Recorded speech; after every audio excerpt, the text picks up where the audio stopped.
విశాఖపట్నం ఏపీకి డెస్టినీ అవుతుందంటున్నారు AP CM Jagan. CM వచ్చి విశాఖలో కూర్చుంటే చెన్నై, హైదరాబాద్, బెంగళూరులతో పోటీ పడే స్థాయికి వెళుతుంది అన్నారు ఆయన.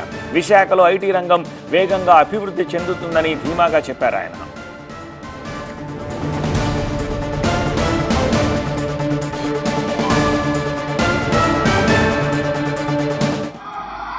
ఈరోజు ఈ సిటీని చూస్తా ఉన్నారు కదా,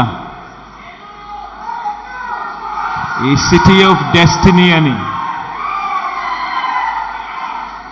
ఈ సిటీ ఆఫ్ డెస్టినీ అనేది రేపొద్దున ఆంధ్ర రాష్ట్ర డెస్టినీ అవుతుంది అనేది మాత్రం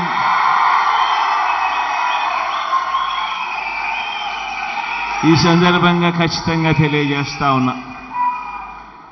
ఈ విషయం తెలియజేస్తూ ఎప్పుడైతే ఒక ముఖ్యమంత్రి వచ్చి ఈ సిటీలో కూర్చోవడం మొదలు పెడతాడో, వారికోస్ వెయిన్స్ వ్యాధికి కేవలం 30 నిమిషాల్లో చికిత్స. కాల్ చేయండి 9989527715. ఎప్పుడైతే ముఖ్యమంత్రి ఈ సిటీ నుంచి పరిపాలన చేయడం మొదలు పెడతాడో అప్పుడు ఈ సిటీ అన్నది హైదరాబాద్తో పోటీ పడే పరిస్థితి, చెన్నైతో పోటీ పడే పరిస్థితి, బెంగళూరుతో పోటీ పడే పరిస్థితి, ఐటీని ఈ స్టేజ్ నుంచి ఈ స్టేజ్కి తీసుకొని పోయే పరిస్థితి కూడా ఉంటుంది.